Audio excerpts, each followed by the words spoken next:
Today, I'm going to show you more tips and tricks with the Makaira Carvers. It's an amazing, easy to use, quiet desktop CNC milling machine with a built-in laser engraver that I've been having a lot of fun with. And no, this isn't sponsored and I have no business relationship with them. I just think it's a really good product. I've been having a lot of fun with it the last few months. Let me show you one of the projects I've been using it for. Okay, so this is an ordinary 6-pin slate lock. If you're American, probably you've got at least one of these keys on your key ring. I'm going to show you a little trick you might be familiar with and then put a little spin on it with the 4th axis of the Carrera. As many of you know, you can copy a key from a photograph. What some of you might not be aware of is many flagship phones can shoot good enough 4K video that you can copy the key as someone uses it. Watch.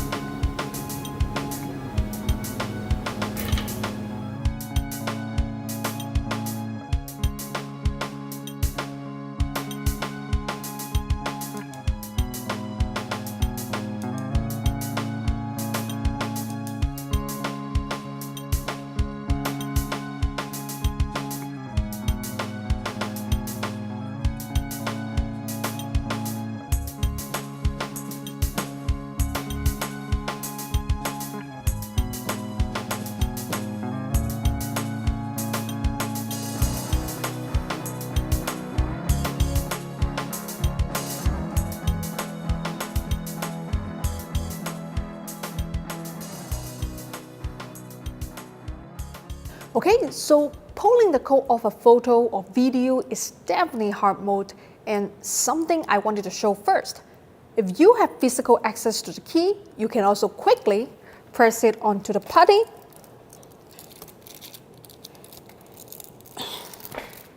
for measuring later.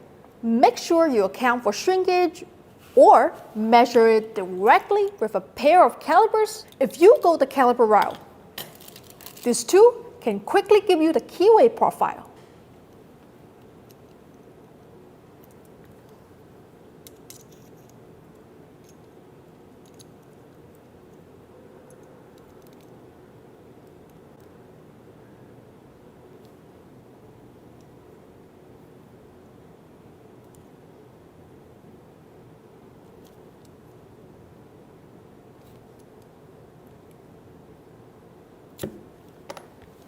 If you don't have physical access to the key and aren't in a position to capture it on photo or video, but can access the lock itself, using a 2-in-1 decoder pick is an option. Those of you who watch Deviant Olar's or Lockpicking Lawyer's YouTube channel are already very familiar with this tool. It was invented by a master locksmith here in China by the name of Li Zhiqing Shifu. He's from Hebei, which is up in the north near Beijing, and it's been a real game changer. 刚开始干的时候呢，就一个3个珠的、4个珠的，3个珠的还好，是我能对开。4个珠的那个3环锁、小链锁，就这么一个小锁头，五链的我都开不了。后来呢？ 我是去天津买设备的时候，人家告诉我从后边插个片能把那个单独分开。但是那个3环锁，它前面有个旗子，有个图台挡着，没办法。就是慢慢摸索的，那就能把这个锁开启。这是一个很长的时间。While slate locks like this and wig-sack are the most common home locks in the US and not very secure. Li Shi decoder picks are available for a huge variety of locks, some of which are normally quite challenging to pick. Let me show you how it works. Okay, this lever folds out to tension the lock. This is the picking arm. When I push down on it, the other end lifts the pins up and then the pointer shows us what position the pin is in. What the code of what pin height is. That's why Mr. Li's invention is both a pick and a decoder. It opens the lock and it gives you the numbers to make a key. Pretty remarkable. Let's give it a try.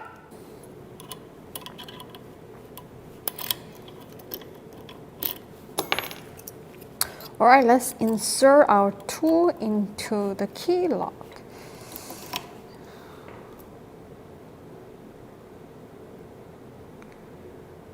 Okay, let's try number 1 first. Apply some attention. You hit a click. Make sure it clicks. Okay. Number 2, nothing. Number 3.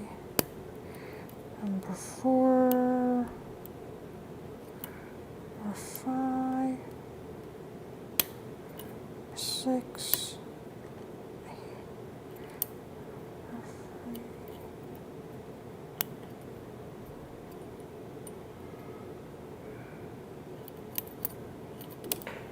Alright. Now, obviously, knowing the code for this particular lock is cheating, but I didn't know the picking order, and there are plenty of demos of leisure picks in action for you to verify. It really is this fast and easy. What's important is we have multiple ways of getting the code we need in order to make our own key.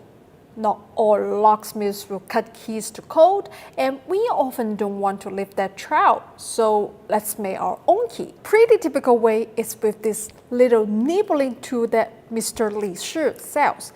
It will take precise little bites out of a key blank until the profile matches our code.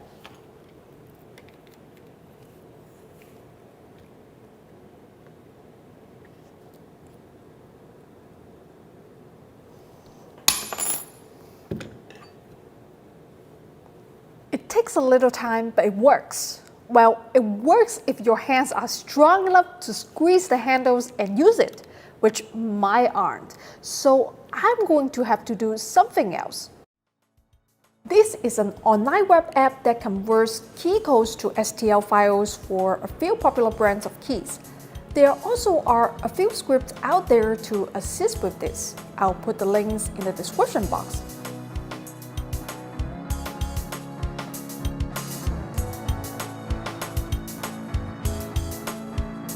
I'm 3D printing it without supports in ordinary PLA. No special printers or filament needed, although high security keys with more intricate detail will require a resin printer.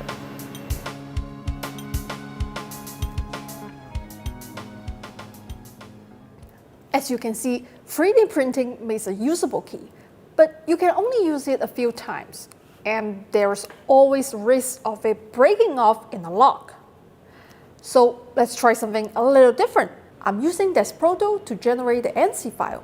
I'm using the Chinese version here, so we'll save the step-by-step walkthrough for another time. You can also use Fusion 360 or most other CAM programs, but I find Desproto to be the most user-friendly and have put their link in the description box.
Okay, moment of truth.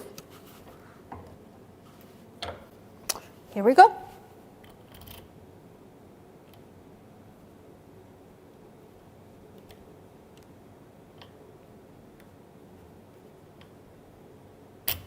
Voila! The thing that makes the Carvers so special is that I can cut a very complex object like this little key out of wood, plastic, aluminum, or brass in a single operation. While I love my huge Style X5 combo mill for cutting steel and larger projects, having to change tools multiple times and manually find all the precisions before I run an ANSI program makes it much more difficult and time-consuming to use.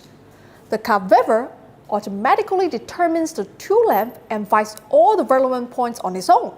That's a very big deal. While I do recommend the Carvers because of ease of use, functionality, quality, and price, there is one huge caveat: the manufacturer. Makaira is a new company with no established track record. A lot of people get angry about established companies doing Kickstarters, but with established companies comes a much better likelihood of on-time delivery. I think Makaira can deliver, or I wouldn't vouch for the product. But I have no business relationship with them and have no influence over the delivery schedule. So please keep that in mind. I'll have a full review of the Carvers coming out in the next week or so. Let me know what you'd like to see me cover and what questions you have in the comments. That's it for today. Please remember to subscribe and turn on notifications. I do fewer build videos these days because they don't get as much traffic as product reviews, so are hard to pay for. If you like my build videos and want me to do more, please repost and share them with your friends. Those ad views will help fund those projects. Until next time, remember, if I can do it, anyone can do it.